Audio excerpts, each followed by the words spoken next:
All right, we're doing this. It's Thursday night. Severance season 2 finale just ended. It's our first time ever doing a post anything type immediate reaction podcast. So much to talk about. I'm fired up to be here with you, pal. We've literally not said more than 3 words to each other since the finale happened, so we have no idea what the other is thinking right now. But this is just awesome to just like literally have our own emergency pod and hop on and give our initial instant reactions. It's fun. You know, we've seen other podcasts do it over the years, and we're giving it a shot. What the hell? Why not? So Yeah, it's freaking great. Severance season 2 finale, 76 minutes long. Awesome from beginning to end. Like I loved it right from the beginning, right to the end. Is that It, the way you felt? Did you think anything was slow? it immediately had that feel. Like the second it started, like this is like a big episode.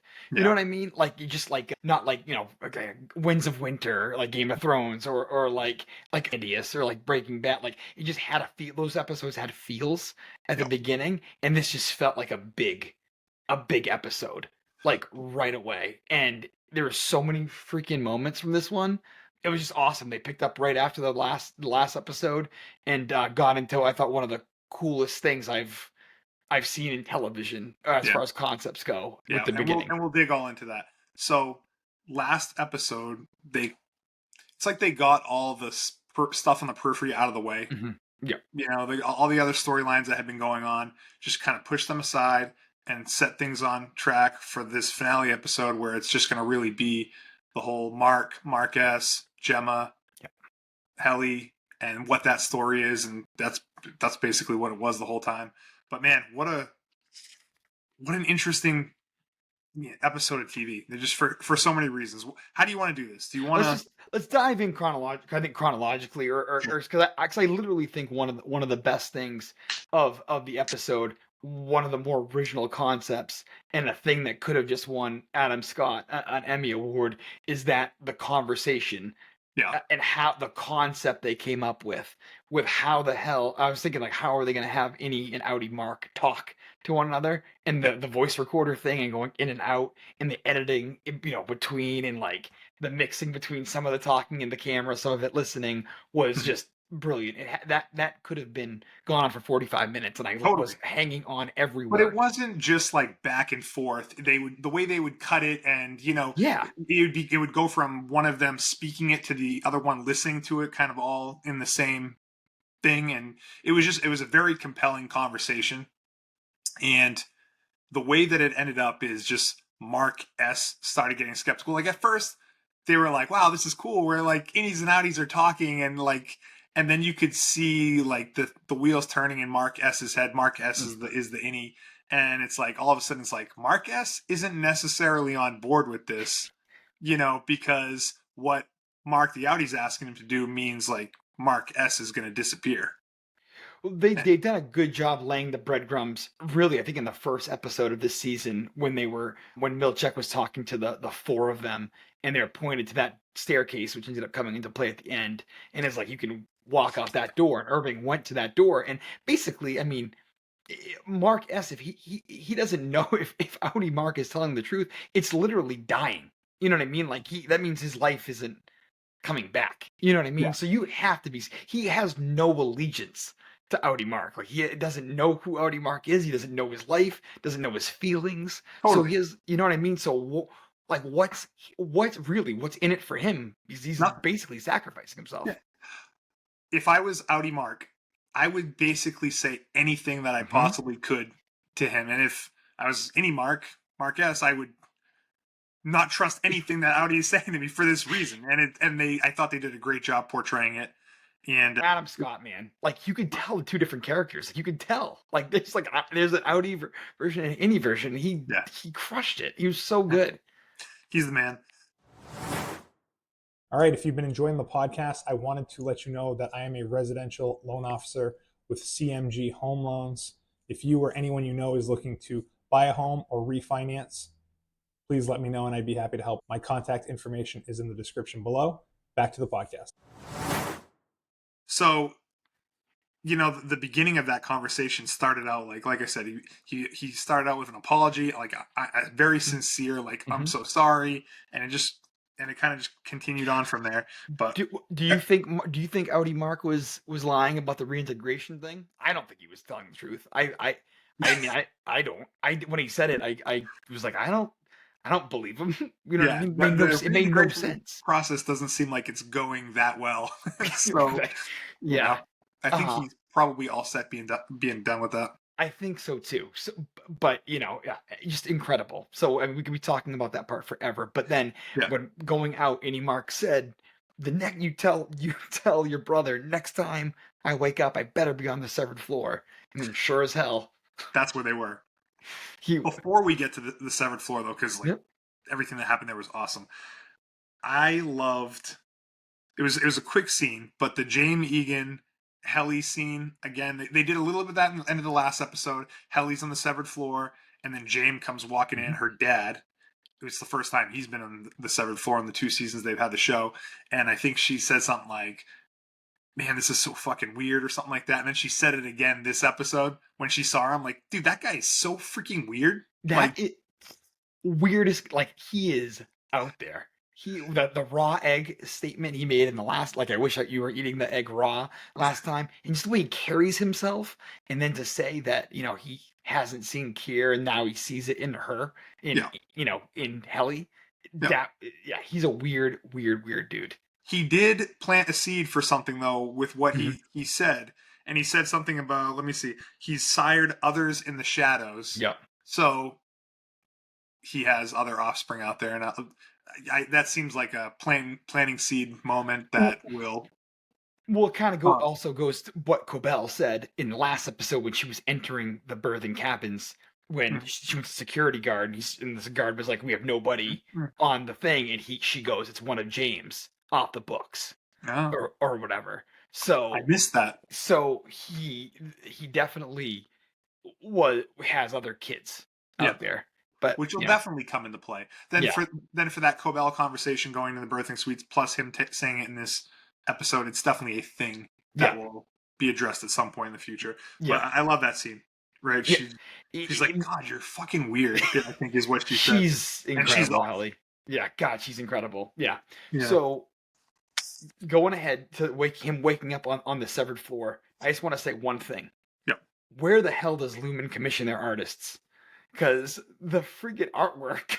Dude, I That's need it. that in my office or in my living room. Great freaking painting. That thing Like, went up in like a day. is it And AI? The ChatGPT that did that? Like that thing was freaking awesome.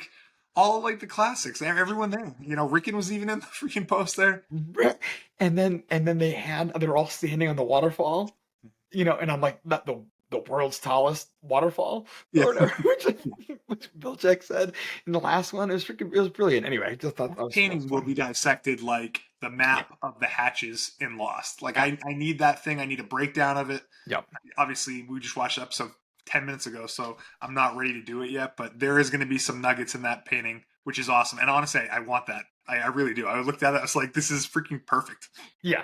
So we did. I think it's a good little. We skipped a little bit. Now they're back on the severed floor, but going back real quick, Cobell and Innie Mark had a conversation about what the numbers are. How much did you follow that?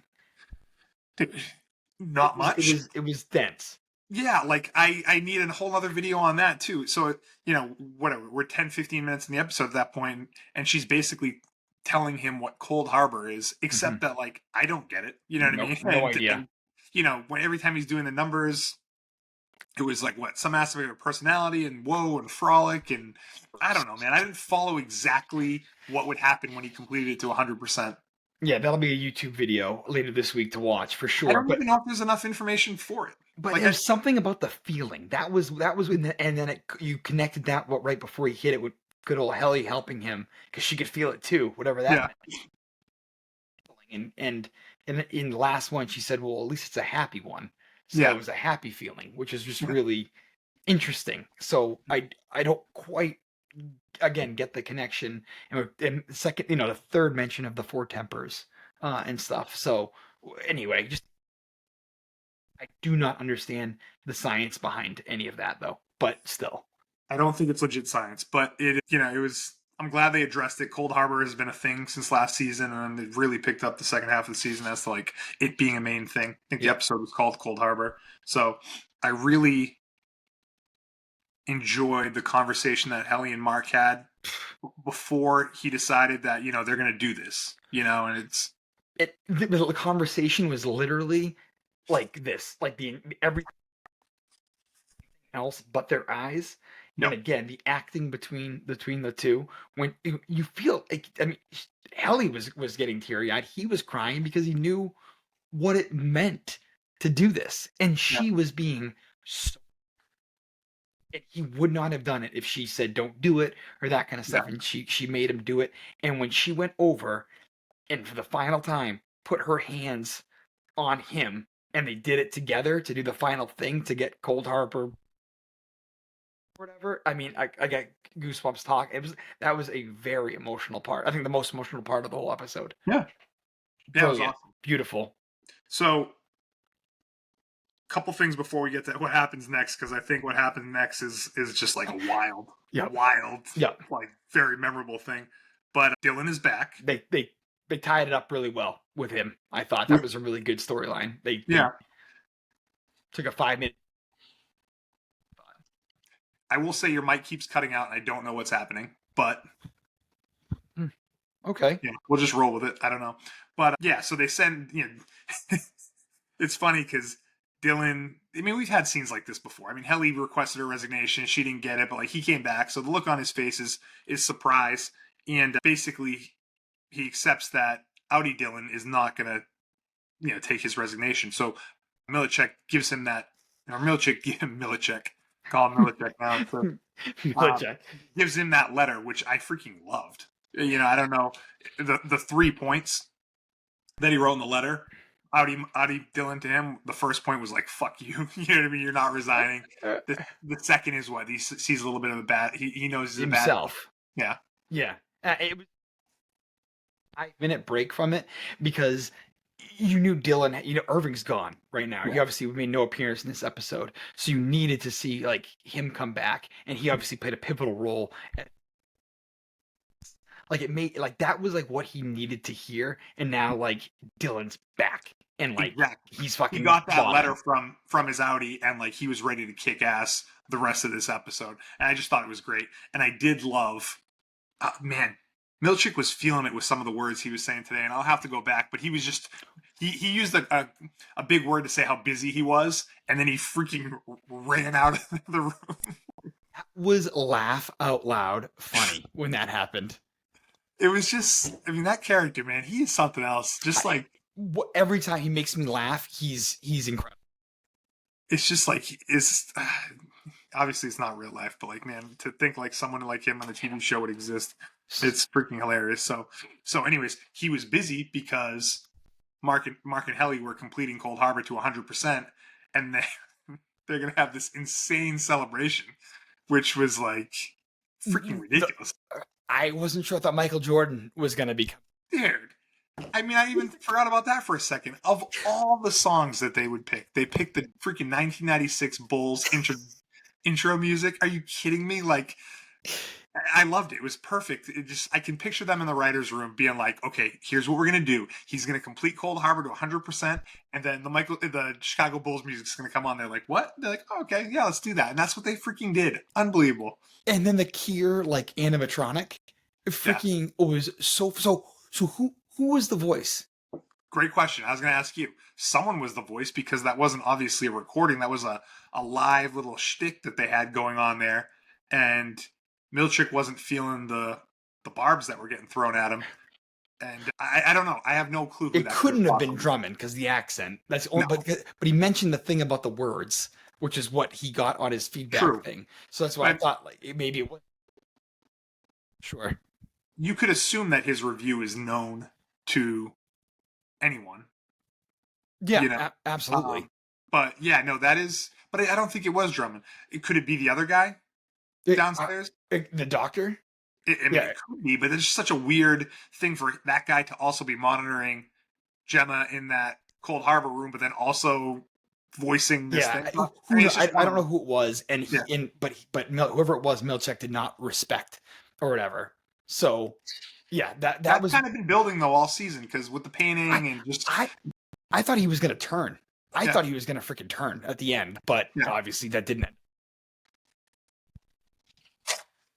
Keep going. What do you want to talk about next? I'm gonna just change my battery real quick on my mic while you do that. But go ahead and tell me Yeah. what's going next. So basically, the music comes out, they do their little thing, and then the Department of Choreography and Merriment comes out and puts on a full blown freaking like a halftime show, with a band and a choreography, and you can see Helly and Mark. They're just standing there wondering what the heck is going on, and the whole time Milchik is freaking dancing through the whole thing. Guy's a great dancer.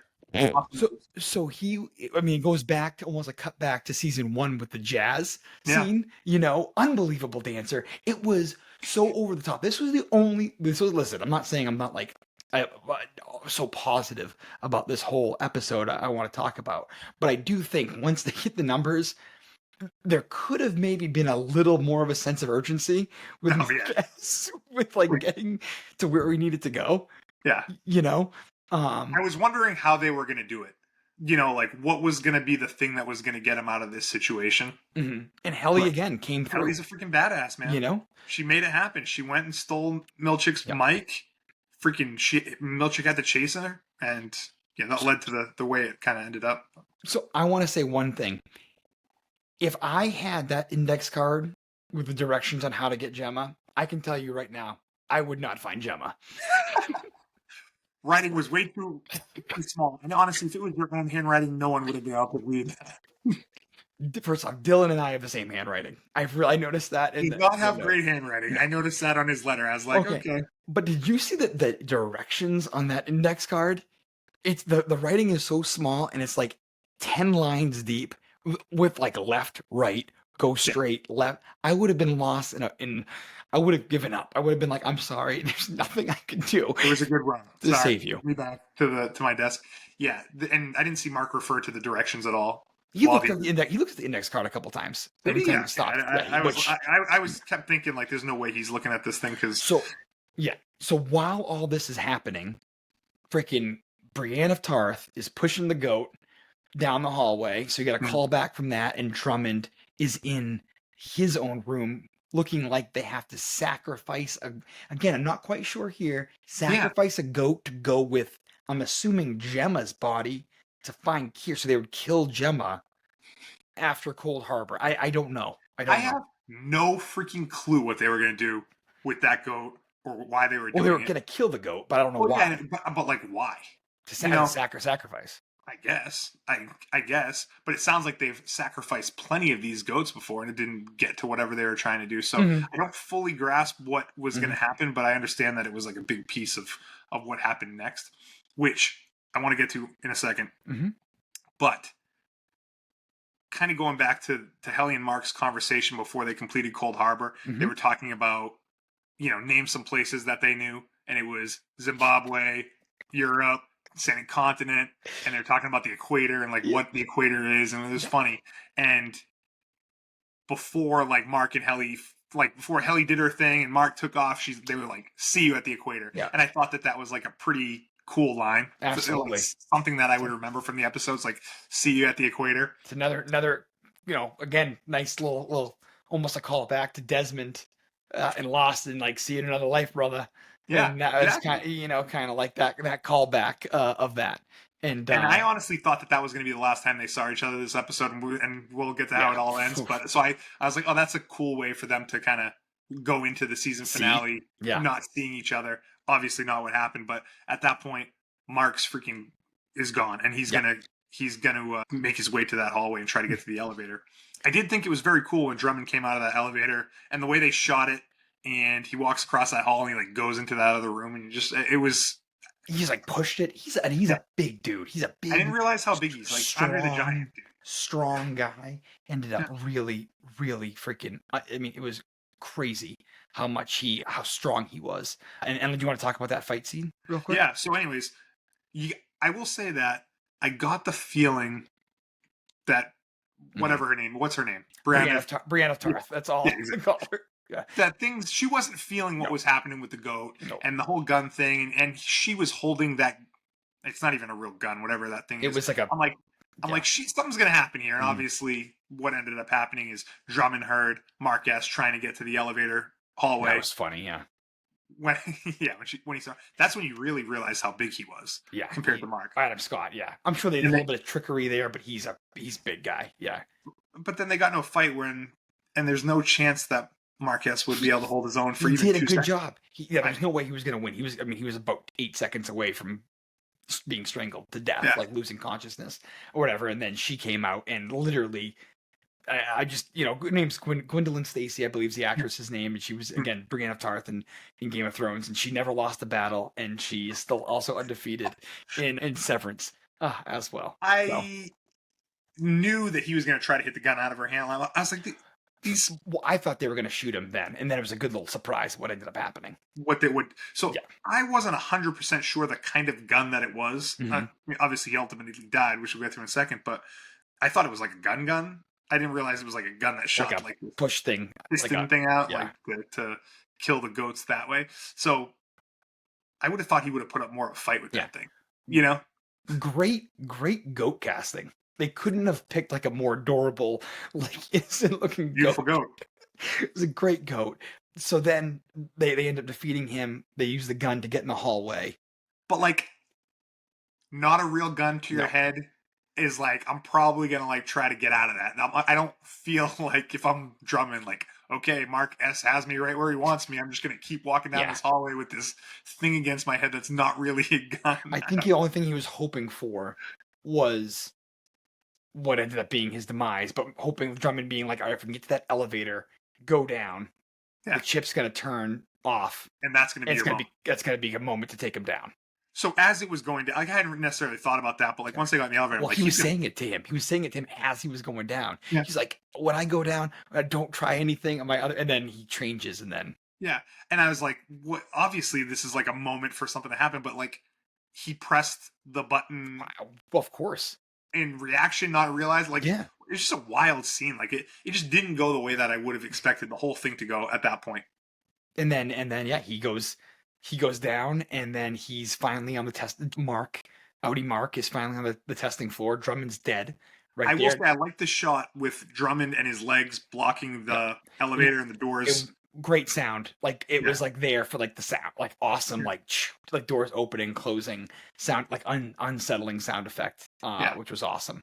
Yeah. So, but then the testing room floor though. Before that, we see now this is again the confusing part. Let's talk about Gemma. We saw her episode a few episodes ago, which was incredible. And this time, her attire was the same attire that she had to wear the night she got in the car accident, and she put that on and then was going to Cold Harbor.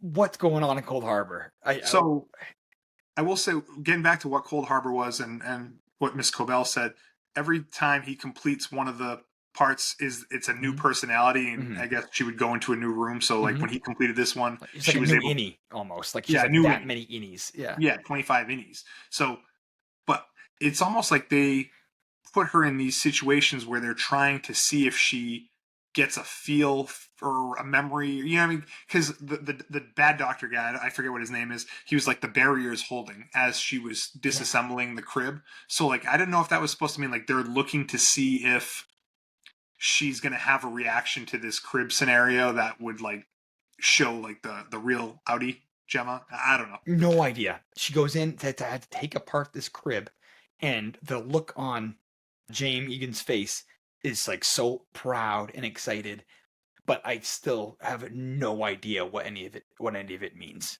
Yeah. You know? But that's okay. It's not. This isn't a complete story. Yeah, exactly. It's just like season 2 of an awesome series.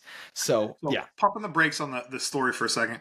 A couple times when I was watching this, I was like, do you think they had this all planned from the beginning? Right? Like, I like to think that listening to Ben Stiller's interviews, he has said that they know how this is ending. They have an end. They think it's going to go 4 seasons.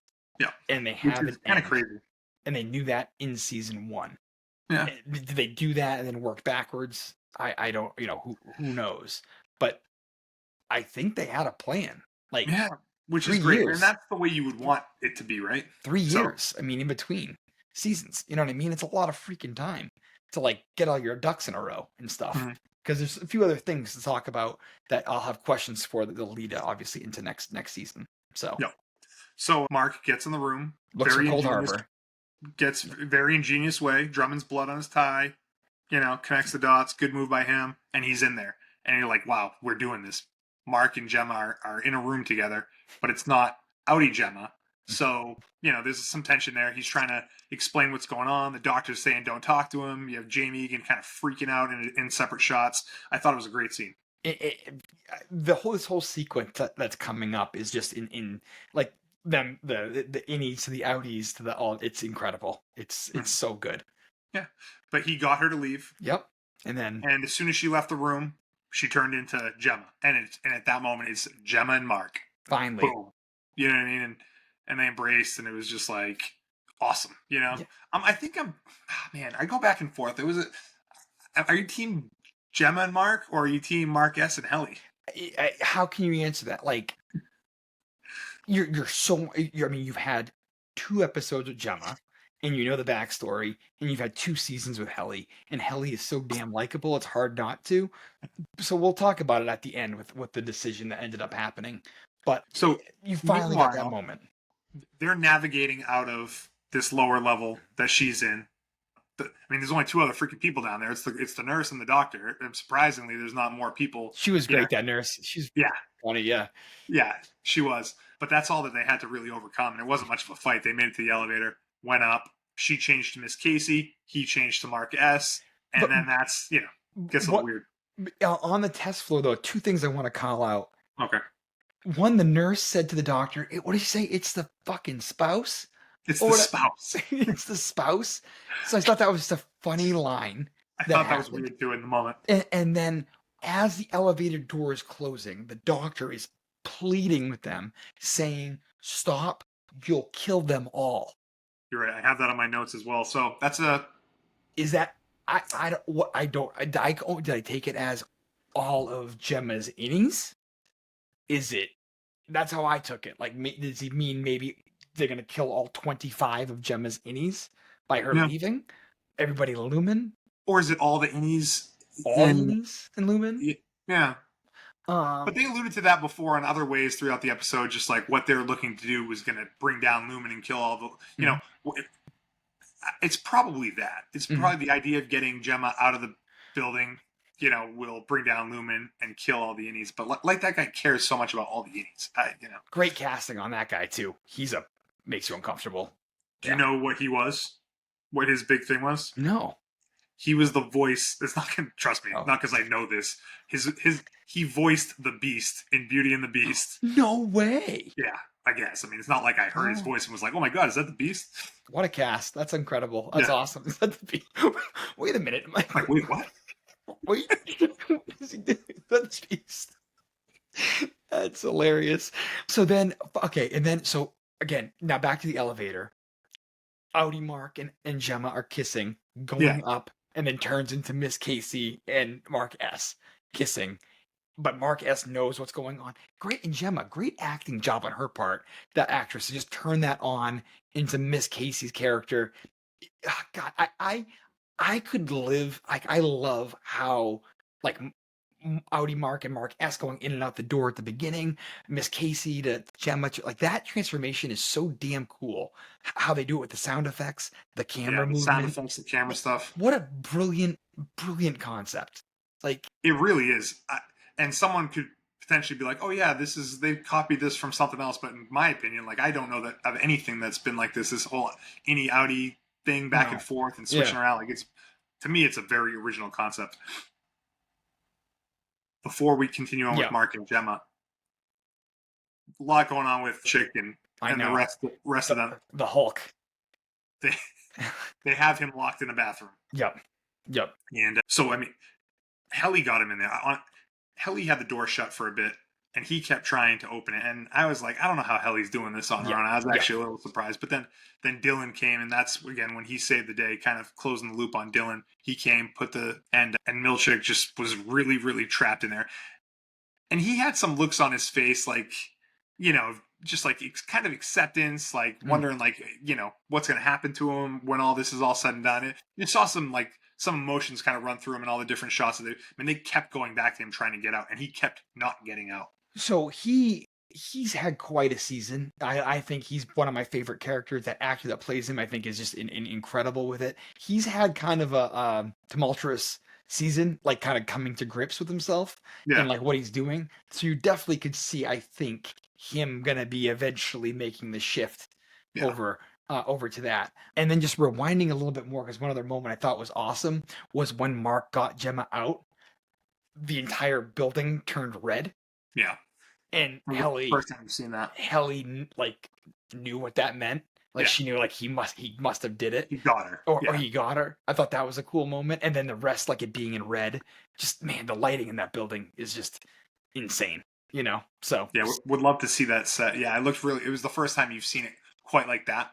Do you think when the electricians were working at Lumen and they were putting the stuff together, they were like, didn't they ask questions like, okay, so wait, we're turning all these like panels red in certain situations? Or, do you want them to be able to do what? Yeah. Okay, what you want a spotlight in this room that if there's like a 1996 Chicago Bulls song comes on, you want to like this is like what you want to do. So great electricians, unless they were all severed and had no idea what they were doing. Great electricians. Well, I mean, all the guys in the merriment and choreography department, those guys are all severed apparently too. Really gave a great speech for them. I'm glad they answered that question, because when they walked in, I'm like, how did a marching band get here? So I guess they have a marching band department. So that's a couple. Merriment and choreography. Yeah. That's the yeah, good for them. Great. Yeah. Great. Yeah. All right. So then back to... But Helly rallied the troops real quick with them. She sold them because Milchik got out and all those people were there. You know, Dylan was kind of leading the thing and Helly kind of took off. But like that was how it ended for Milchik, Dylan, the Department of Merriment and choreography. Like they weren't really letting him go anywhere. And I thought we were going to see Milchik again. I thought Milchik was going to freaking tackle Helly at the very end or something, but we never really saw him again. You didn't know what was happening. We'll keep going to the very end. We'll talk about what could be, but yeah. Well, I mean, Gemma and Mark were, or Miss Casey and Mark S were running through the hallways, and Miss Casey doesn't know what's going on, and it seems like Mark S is going to do his thing. They're trying to get to that side exit door, and they get there, the door that we saw last season. And they did it, man. They got her out. And then when she turned out, she turned into Gemma again. And they're like, let's do this. And that's Marquez had other plans. He's the one that double crossed. And this is what I want to talk about. I don't blame him. I can't blame him at all. Because if he goes out that door, he's dead. Yeah. He's not coming back. I don't care. He's not coming back. Yeah, that's it. Mark S.'s life is over.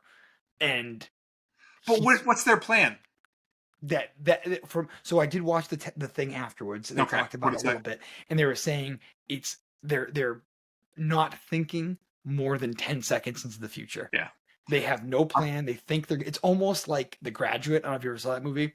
Did they reference that, or you just going? I'm just going off because I am actually reading a Forbes review before you log on.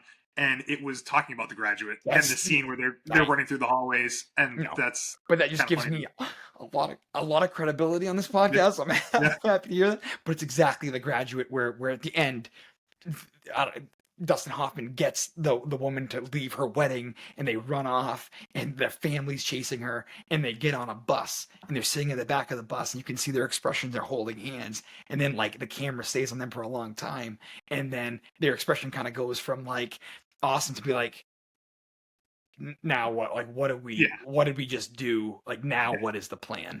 Yeah. You know what I mean? They didn't really think that far ahead, but according to the post credit scene thing, they were just talking about like how they just are thinking like even if they're 10 more minutes together or whatever, that's all he's thinking about. So I love that you referenced that, and that's exactly what I was reading right now.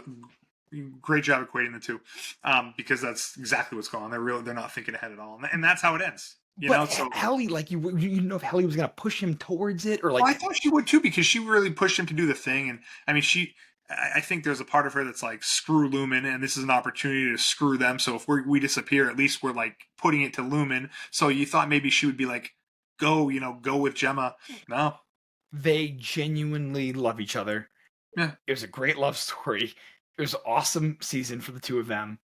Heliar is incredible, and they don't. I know it's crazy to think, but they don't owe their outies anything. They don't know their outies. You know what I mean? And it's Well, I like, mean, they don't. I mean, they're in this freaking weird situation because they're outies. You know, yep. it's almost kind of like screw you guys. Hmm. You know, I mean, obviously Helly's tried to kill herself before, and And so we yeah, I get it, dude. and we spoke earlier, like how like earlier in the season, how like your innie, it's you, it is you, but it's like you before all the baggage, like before all the Yeah, traumas, before and all the trauma is what led you to do this severed thing in the first place. So it's just now they're getting their own experiences and becoming their own people. Dude, they did an incredible job with this episode and storytelling, and I think tying up some loose ends. It gives me so much confidence for how they're going to continue with the series, because I mean, I don't know how you could leave that building like there's no more like back to work. You know what I mean? Like yeah. there's no more like office Well, they setting. completed Cold Harbor. Yeah. There's no like showing back up on the severed floor and going back to your computer and the Yeah. gang's all back together. It's like it really is. I think back to Lost when it's the season finale when they did the flash forward. Uh-huh. Sorry for the spoilers. It's like, wow, what's it going to be like next season, right? Hmm. But no matter what it's going to be like, it's different now. Everything's changed, and it isn't quite the surprise that was in the moment. But like, it's not going to be the same when it comes back in season 3. They're probably going to have to pick up exactly where they left off, I right? exactly. Yeah, exactly. Mhm. And it was one of the last year's season, or 3 years ago, season one season finale was incredible. This was, I thought, just as great in a different way, a more rich storytelling way. It was just incredible. I was trying to think about which one I liked better. That first one was. It's always the first ones are always special because like you didn't you knew it was a good show, but you didn't realize what they were capable of until you saw that finale in Yeah. season 1. You're like, wow, that was freaking incredible season finale of a show. And you're right, this one's great in a different way. I just don't know how I'd rank them quite yet. Yeah, well, just a little bit deeper with like more story, more like mythology into things. Where the first one was a little bit more like more simple, clean story. You could very easily follow it, even for someone who really hasn't like invested the time that we've invested into the show. They could watch season one finale and get the concept. This one, you need to like get Yeah. the story, and and the show is just it's so beautifully shot. I mean, it always looks incredible. The lighting, like I really had talked about like all the lighting, and it's a fun show to watch. It's a fun place to hang out for an hour, and I'm hoping they don't wait another 3 years for season three. They said they were not going to.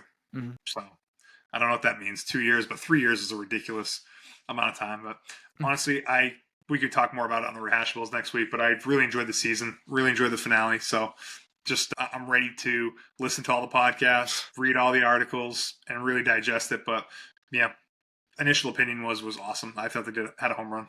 Unbelievable. Yeah, it was great. It was an awesome episode of TV. Good for Ben Stiller and team. I'm anxious to see Emmy Award. Who I'm sure they'll all get nominated, and we'll see how it does. I hope it gets all the accolades. Yeah, for sure. Anything else you want to add on this? No, that's it. I'm so pumped that we got a chance to talk about this, and like you said, anxious to digest more. Hopefully, people liked it, and anxious to hear what their thoughts are too. All right. And share anything you got with me too. So I will for we'll, sure. we'll keep it going. We'll talk more about it next week. So let's just call it a night for there. It was awesome. Awesome, buddy. Thanks for doing this. All right, bud.